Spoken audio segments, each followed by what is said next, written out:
সাংবিধানিক বিষয় ব্যাখ্যা করার কিছু রীতিনীতি পদ্ধতি আছে। তত্ত্বাবধায়ক সরকার ব্যবস্থা বাতিল করা হয়েছিল, সেখানে ওনারা ওই রীতিনীতিগুলো প্রয়োগ করতে ভুল করেছেন। নির্দলীয় সরকার ব্যবস্থা গণতন্ত্রের পরিপন্থী, কারণ এনারা অনির্বাচিত ব্যক্তি 30 দিন ক্ষমতায় থাকলে দেশের গণতান্ত্রিক চরিত্র নষ্ট হয়ে যায়। দেশের ক্ষমতায় একদিনও অনির্বাচিত ব্যক্তি থাকতে পারবেন না। আজকে ত্রয়োদশ সংশোধনী রিভিউ মামলার মূল শুনানিটা শুরু হলো। হ্যাঁ, রিভিউটা এখন একটা আপিলে কনভার্ট হয়েছে, যেহেতু আদালত এভাবেই শুনতে চেয়েছেন। রিভিউতে ওনারা লিভ দিয়েছেন, লিভ দেওয়ার পরে এটা একটা আপিলে কনভার্ট হয়েছে। হওয়ার পরে মূল শুনানিটা আজকে শুরু হলো। তো আমরা আজকে সহজভাবে বলতে গেলে আমরা আজকে আদালতকে যেটা বলেছি যে সাংবিধানিক বিষয় ব্যাখ্যা করার কিছু রীতিনীতি পদ্ধতি আছে, এবং বিচারপতি খায়রুল হকের নেতৃত্বে যে রায়ের মাধ্যমে তত্ত্বাবধায়ক সরকার ব্যবস্থা বাতিল করা হয়েছিল, সেখানে ওনারা ওই রীতিনীতিগুলো প্রয়োগ করতে ভুল করেছেন। এবং এই প্রয়োগ করতে ভুল করা এবং সংবিধান ব্যাখ্যার ক্ষেত্রে ভুল করার জন্য ওনারা ভুল সিদ্ধান্তে উপনীত হয়েছেন, এবং ভুল সিদ্ধান্তের ভিত্তিতে ওনারা ত্রয়োদশ সংশোধনী বাতিল করে দিয়েছেন।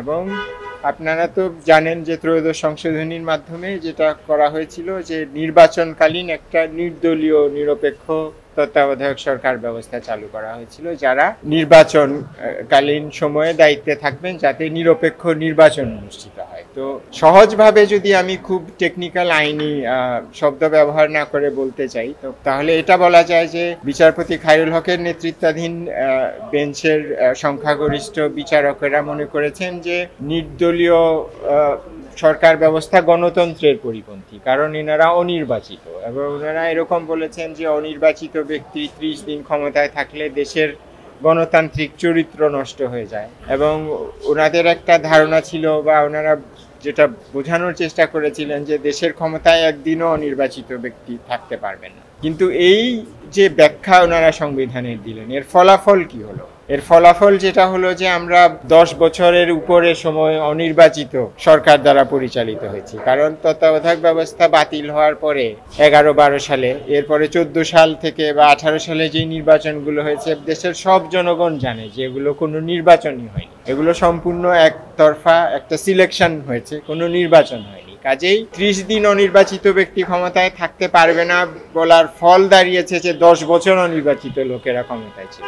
তো আমরা যেটা বলেছি যে এটা তো একটা ব্যবহারিক দিক, আপনারা দেখছেন, প্রত্যক্ষ করেছেন, কিন্তু আইনগতভাবেও ওনারা এই সিদ্ধান্তে যে এসছেন কারণ ওনারা আইনটা ব্যাখ্যা করতে ভুল করেছেন। কারণ সংবিধান ব্যাখ্যা করতে হলে আপনার দেশের রাজনৈতিক বাস্তবতা, আপনি যেই ব্যাখ্যাটা করছেন এটার ফলাফল কি দাঁড়াবে, এগুলো আপনার বিবেচনায় নিতে হয়। এই যে ত্রয়োদশ সংশোধনী, তো আমরা সবাই জানি যে একটা বৃহত্তর রাজনৈতিক ঐক্যমতের ভিত্তিতে এটা গৃহীত হয়েছিল। 96 সালে যখন তত্ত্বাবধায়ক সরকার ব্যবস্থা সংবিধানে সংযুক্ত করা হয়, তখন এটা প্রধানত আওয়ামী লীগের দাবি ছিল, বিএনপি যেটা মেনে নিয়েছিল, অন্যান্য রাজনৈতিক দলগুলো মেনে নিয়েছিল।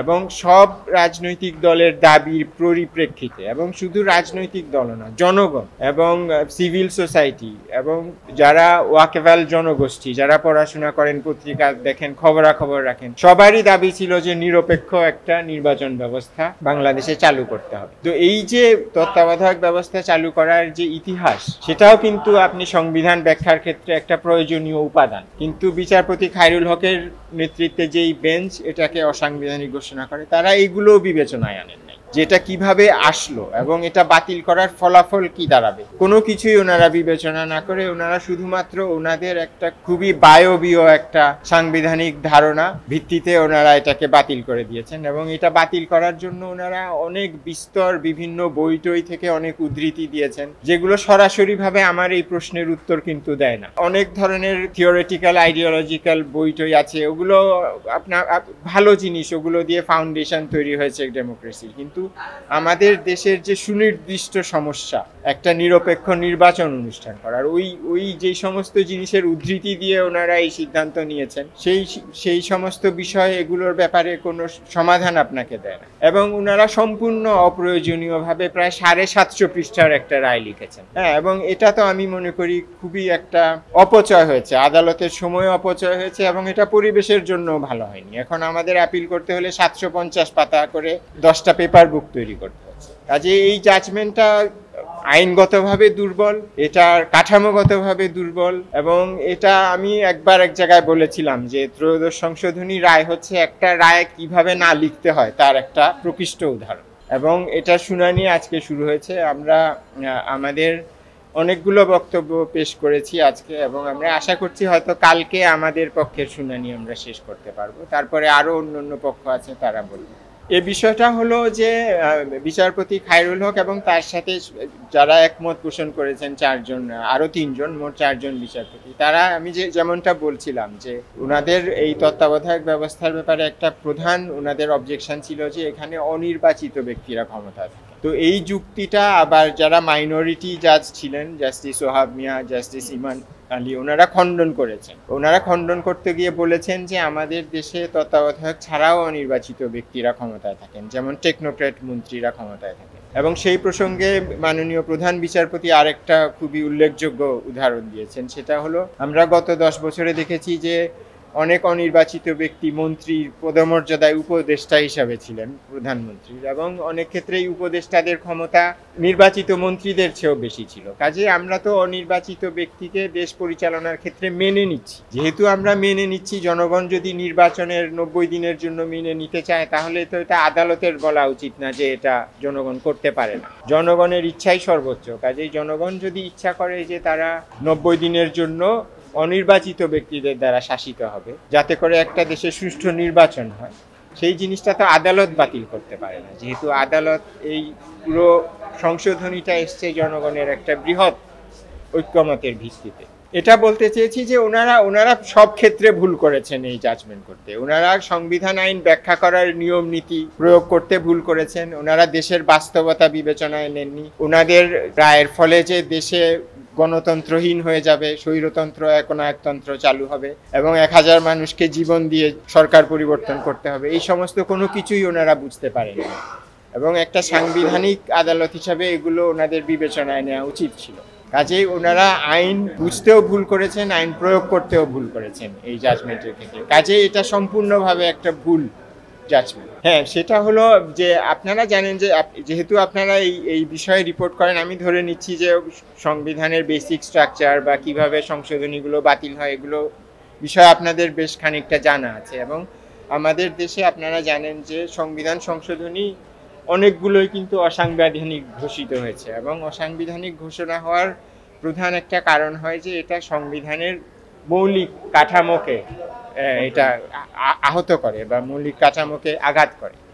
সেই কারণে সংশোধনীগুলো অসাংবিধানিক ঘোষণা করা হয়। এবং এই মৌলিক কাঠামো কোন কোন বিষয়গুলো সংবিধানের মৌলিক কাঠামো, এটা আপিল বিভাগ তার বিভিন্ন রায়ে উল্লেখ করেছে। এবং এর মধ্যে আছে গণতন্ত্র, বিচার বিভাগের স্বাধীনতা, জনগণের সার্বভৌমত্ব, মৌলিক অধিকার, এগুলো এবং আরো কিছু, এগুলো সব কিছুকে সংবিধানের মৌলিক বিষয় বলা হয়। এবং আমি যেটা বলতে চেয়েছি যে দেশে যদি গণতন্ত্র না থাকে, তাহলে আপনার মানুষের মানবাধিকারও রক্ষিত হবে না। যেটা আমাদের দেশে কিন্তু যে এত মানবাধিকার লঙ্ঘন হয়েছে, গুম হয়েছে, আপনি যেটা প্রশ্ন করছিলেন, হ্যাঁ, মানুষকে এক্সট্রা জুডিশিয়াল কিলিং এর শিকার হয়েছে, এগুলো কিন্তু গণতন্ত্র না থাকার কারণে, জবাবদিহিতা না থাকার কারণে হয়েছে। গণতন্ত্র থাকলে এই জিনিসগুলো হতে পারতো না, কারণ 5 বছর পর তাকে জনগণের প্রকৃত রায়ের জন্য যেতে হতো।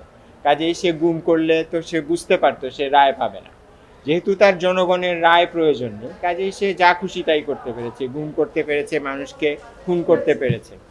সেই কারণে গণতন্ত্র না থাকলে মানবাধিকারও রক্ষিত হয় না, বিচার বিভাগের স্বাধীনতাও রক্ষিত হয় না। এবং আমাদের দেশে বিচার বিভাগও কিন্তু স্বাধীন ছিল না, যার ফলে 5 আগস্টের পরে কিন্তু আমাদের প্রধান বিচারপতি তার সবচেয়ে সিনিয়র বিচারপতিদেরকে নিয়ে আশ্রয় নিতে বাধ্য হয়েছেন, তাই না?